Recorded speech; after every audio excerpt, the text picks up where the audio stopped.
Hello, friends, it's Phil, and today I'm going to do a short, little, useful podcast, I thought. Now, if you listen to the podcast regularly, you'll know that it's kind of a story, it's a journal, it's a discussion about stuff. It's a discussion about the world, and it's a discussion about growing a business, and it's a discussion about lawns occasionally. And today, my friends, today is one of those days that I will be talking about lawns. Now, here's the thing. I get asked regularly, how do you level a lawn? When do you level a lawn? And what to look for when you level a lawn? And I guess the reason why I'm asked that is because when you renovate a lawn, as I do, one of the things that people really want solved or sorted or done is the levels of the lawn. And let's just say most lawns, not every lawn, but most lawns, given time, will have areas where there are shallows and areas where there are crowns. The shallows being the sunken bit and the crowns being the raised bit.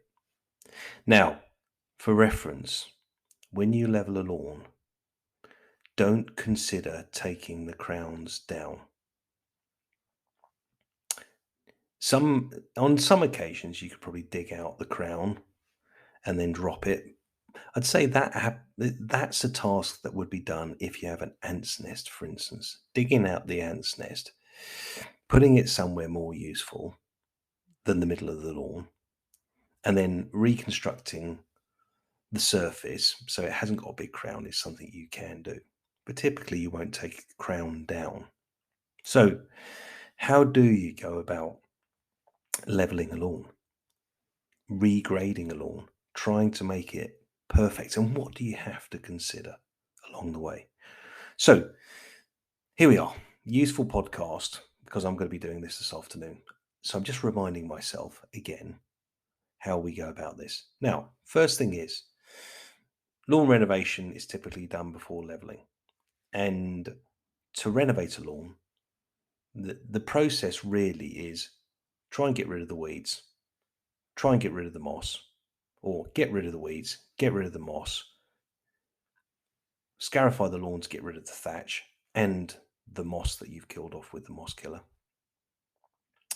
And then once you've done all of that, those kind of processes of weeds, moss, and thatch, the next thing to do is to really take the cut length down as low as you can to, in effect, kind of scalp the lawn to get rid of all of the grass, let's say the tuftiness of the grass, in order that you kind of expose the surface that you can be playing with.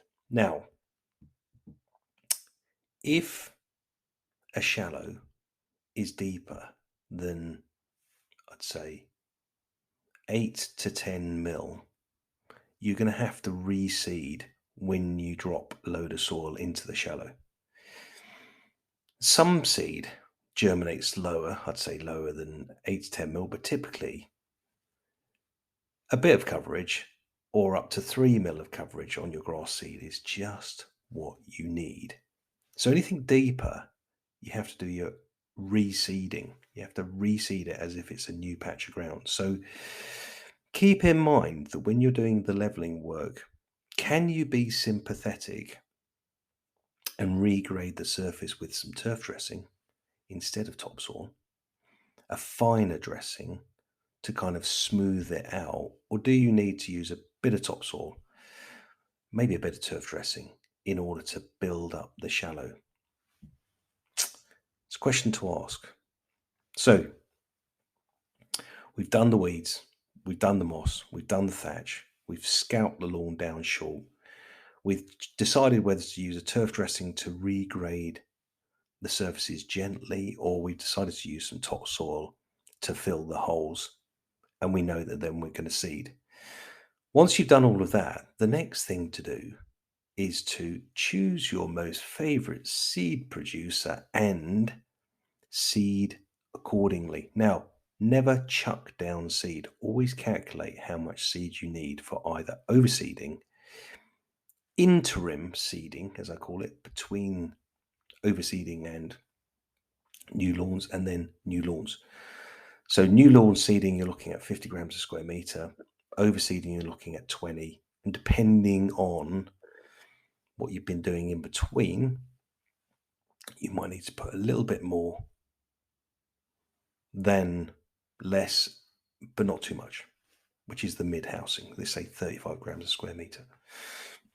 So you basically dress the lawn, then seed the lawn, then the next thing to do is you get out a drag mat or a lute and you just agitate all of the seed and soil into down past the grass to level it and lute it and grade it and smooth it all out. And that should give you consistent coverage across the whole of the surface.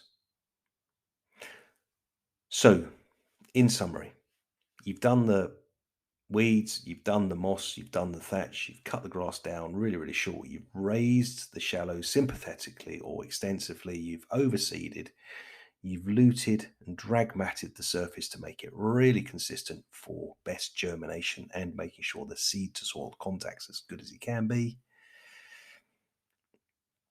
Next thing is put a wetting agent on and water the lawn, and then water the lawn every day for 14 days, at least once a day, morning, evening.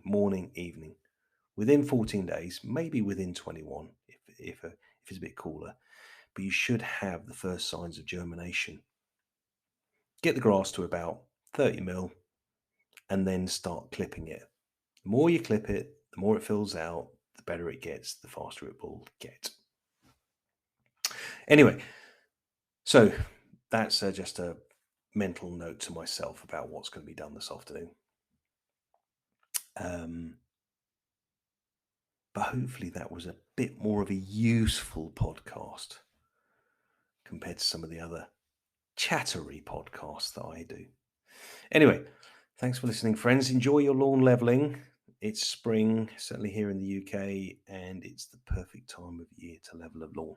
Or actually, there's a lot of perfect times of year to level a lawn, but it starts in spring. So have fun leveling and looting and grading and seeding. Anyway, catch you soon. Thanks for listening.